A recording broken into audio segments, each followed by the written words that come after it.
Ви знаєте, у житті кожного чоловіка наступає такий момент, коли він такий собі камін-аут робить. Так, в мене маленький. І це проблема багатьох чоловіків у нашій країні, на нашій планеті. І так, в мене маленький, це правда, маленький проєктор, який я купив десь близько 109 баксів він мені коштував. Ну, я купував у гривні, я просто у доларі кажу. І цей малюк, в принципі, досить гарно впорається з відтворенням контенту, але через зовнішній ТВ-бокс. Для внутрішнього, скажімо так, проєктору він досить такий слабкий, 1/8 пам'ять, і там, чесно кажучи, дропить YouTube, але як тільки ви під'єднуєте ТВ-бокс і все гарно налаштовуєте, в нас виходить за 109 баксів дуже непогана картинка. Так, це не 700 ансі-люмен, як вони заявляють, це менше, це приблизно 400-500, зараз поміряти нормально не можемо, дуже яскраве світло, і затінити до 100% не можу, бо вночі, ви самі знаєте, приїхати сюди не можу. Усі знають, чому ми вночі не їздимо. Але такий малючок має в нас електронний фокус, до речі, ось, будь ласка, його пульт, відразу керування, електронний фокус, звичайний самий пульт, дріт живлення у комплекті, ось така маленька коробка, і це, знаєте, що в нас? Це в нас ProGaga PG370 Max. І цей проєктор, окрім того, що має одну USB-шку, є вихід 3.5, HDMI з циками ERC. Спереду в нас є ось така маленька лінза і камера. Це камера для автоматичного кейстоуну, він тут є. Зверху в нас кнопки фокус мінус, фокус плюс, електронний фокус, не механічний, не треба нічого крутити. І усе це підкріплено якимсь Android 13, який нам тут не потрібен. Тут Android – це чиста обв'язка для того, щоб на проєкторі можна було докалібрувати зображення. І так можна калібрувати зображення для зовнішнього ТВ-бокса. Для іграшок його на PlayStation 5, наприклад, я не вважаю, що він підходить, бо немає ігрового режиму з низькою затримкою. Але для подивитись кіно зовнішнього ТВ-бокса досить непогана річ. Саме за 109 баксів. Так, звук слабкий, це я чесно вам кажу. Але можна під'єднати через 3.5 нормальні колонки. І ти вже за 109 баксів отримаєш нормальну якусь мінімалістичну штуку, яку можна, наприклад, направляти на стелю, можна просто взяти з собою кудись, на дачу поставити, дитині поставити мультики дивитись, і буде нормально. Якщо б він коштував 150, 200, в принципі, навіть не розглядав би його. Навіть не розглядав. Тут, чесно кажучи, просто грає свою роль конкретна ціна. Давайте так, ми зараз перейдемо, подивимось з вами, що нам пропонує виробник саме через магазин продавця, скажімо так, на AliExpress, а потім потестуємо, усю правду покажу. Перед цим хочу сказати, якщо ви не знаєте, які ТВ-бокси купувати в Україні перевірені, то Technozone.com.ua з промокодом Technozone дуже дешево. І підписки на стримінгові сервіси tvtechnozone.com.ua дуже дешево офіційно. Тож посилання в опису під цим відео на це все. Підписуємось, натискаємо дзвоник. Поїхали. Ну що, 109 баксів. Чи можете перейти за посиланням у опису під цим відео і подивитись актуальну ціну, бо вона постійно змінюється, кон'юнктура ринка, акції тощо. 109 баксів на момент зйомки, і вони відразу пишуть, що тут 700 ансі-люмен, які ми перевіримо, і є в нас там різноманітні моменти. Наприклад, нативна, це AI Review, Overview, як вони називають, огляд, стислий огляд від штучного інтелекту. Нативний 1920 на 1080p, 4К декодинг, 20 тисяч до 1 контраст, і Android 13. Нас це не хвилює, нас хвилюють більше реальні показники. 14 тисяч оптичних люмен, не ансі, щоб ви розуміли, бо там дехто починає плутати. 10-ваттні спікери і поїхали. Електронний фокус. Тут не автофокус, відразу кажу, електронний. Автокейстоун, HDMI, ERC, HDMI, цик. ERC це дозволяє під'єднати, наприклад, ресивер, а цик це керування зовнішнім пристроєм, наприклад, з ТВ-боксу, коли він гасне зараз разом з ТВ-боксом, чи керування через пульт. Далі в нас Wi-Fi 6 відразу я вам кажу, що цей проєктор це під зовнішній пристрій. 1/8, Wi-Fi 6, який нічого нічого із себе не уявляє нормального, це таке собі прохідний варіант. Поскривали усі додатки сертифіковані. А оце маркетинг, бо ви не зможете нормально грати зі смартфону, на великий екран буде велика затримка. Хоча підтримка Miracast і AirPlay є. Фокусна відстань рекомендована в нас 100 дюймів від 3,08 метрів, 80 дюймів 2,15, 60 дюймів 1,84, 40 дюймів 1,24 і 120 дюймів 3,6 метрів. Ну, електронний фокус я вже казав, і тут вони вже понаписували, є навіть регулювання картинки, тобто можна докалібрувати, але подивимось, чи можна це зробити на внутрішньому плеєрі. Хоча я ж, звісно, кажу відразу, користуємось зовнішнім. Більш нам тут нічого цікавого не написали. Посилання в опису під цим відео, підписуємося, натискаємо дзвоник, поїхали тестувати далі. Ну, відразу кажу, не ведіться ці на надписи Netflix і все, і Prime Video, бо цього тут усього немає. Це не сертифікована платформа, окрім того, досить слабка. І я вам вже казав, як вона позиціонується, але відразу показую, як є. Є українська мова, за це вельми дякую, все добре. Мережа інтернет дуже слабкий для Wi-Fi 6 заявленого. І тут коннект увесь базовий буде 286 мегабайт, із якого ми можемо отримати максимум там 50, це максимум, чи 30, чи 40. В нас є налаштування проекційне, це означає, що у нас є режими встановлення. Тобто ви можете, у залежності від того, як ви його закріпили. Є автокорекція трапеції, виглядає це корекція у 4 точках лише, тобто тут не 6D корекція. Є скидання цієї самої корекції і налаштування завантаження. Це дуже класно у режимах, коли у нас є блекаути, якщо вмикається, у нас є режим очікування живлення чи увімкнення, і канал запуску чи головна, чи джерело сигналу, чи завантаження додатку.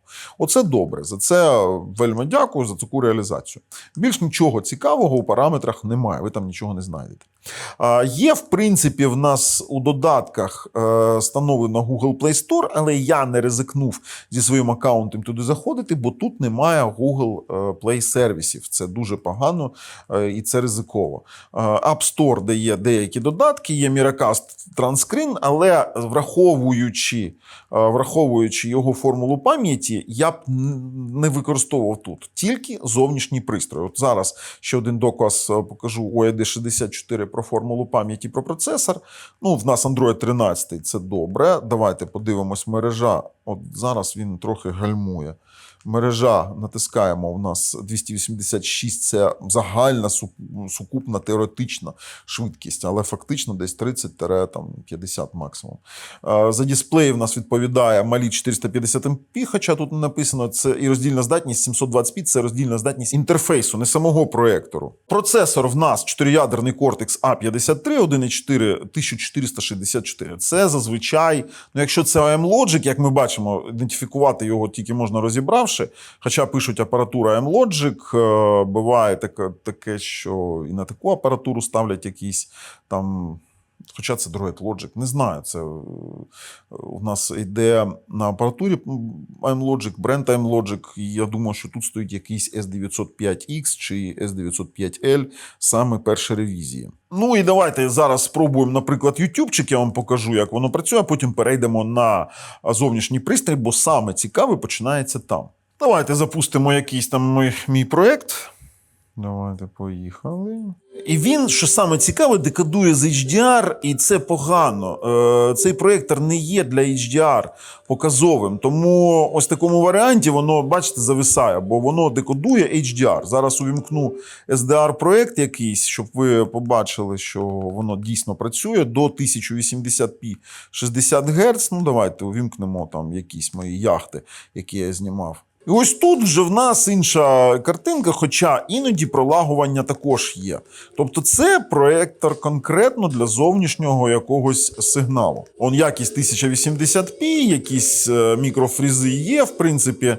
Як ми бачимо, є базові дропи на інтерфейс, які відносяться. І все, в принципі, він працює.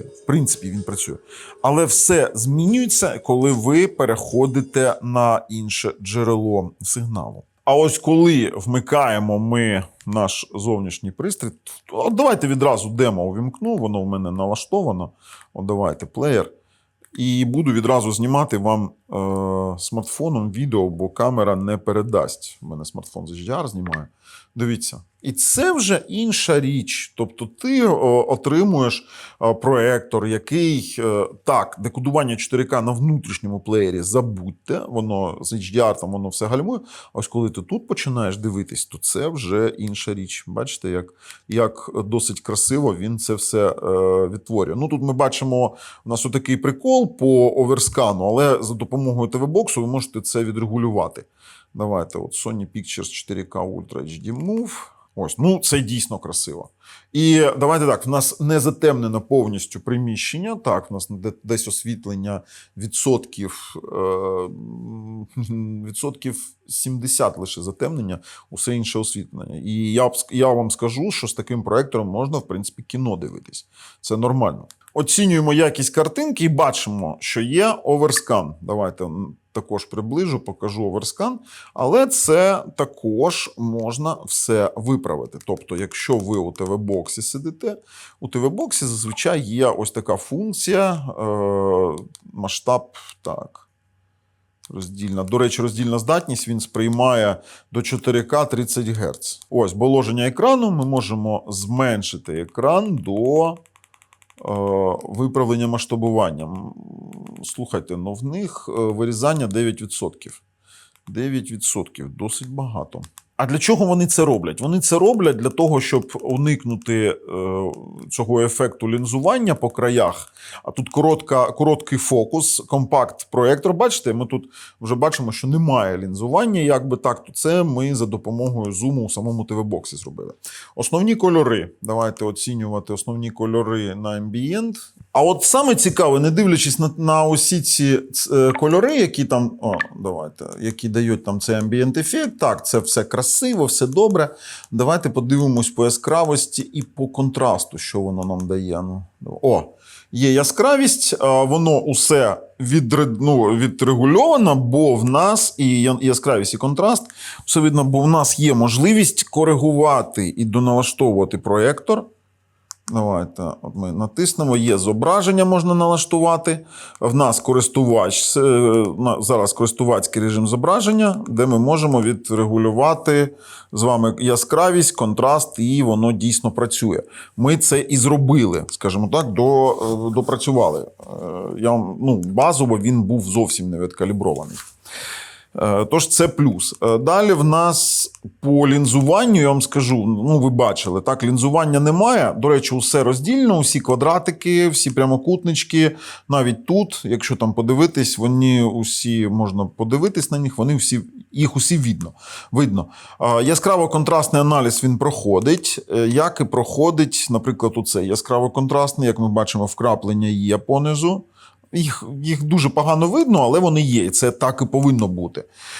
У сірому, у синьому, у зеленому і у червоному також все нормально проходить. А ось тут, якщо буде оверскан, якщо вимкнути, то, звісно, вилазить за межі екрану. Але ось в такому варіанті, коли TV-боксом відкоригуєш сам зум, то ми бачимо, що у нас повне зображення, вони відійшли від лінзування саме таким чином. Як презентаційний не дуже рекомендую, я вам скажу так, бо трохи розмиває. Дівчата виглядають нормально, природньо. Це чиста 1080p матриця, в нас немає зниклих фрагментів гілочок. Подивимось. Ні, все на місці. Все на місці. І теж гарна картинка. Чорний такий собі, він сиренький, але ми ж розуміємо, що це за проєктор. Давайте ще декілька моментів по Ютубу. Тут подивимось, якийсь саме досвід користувацький подивимось. І вже саме тут, коли дивишся YouTube у 4К, у нормальній яскравості, у нормальному налаштованому проєкторі, то дійсно виглядає непогано.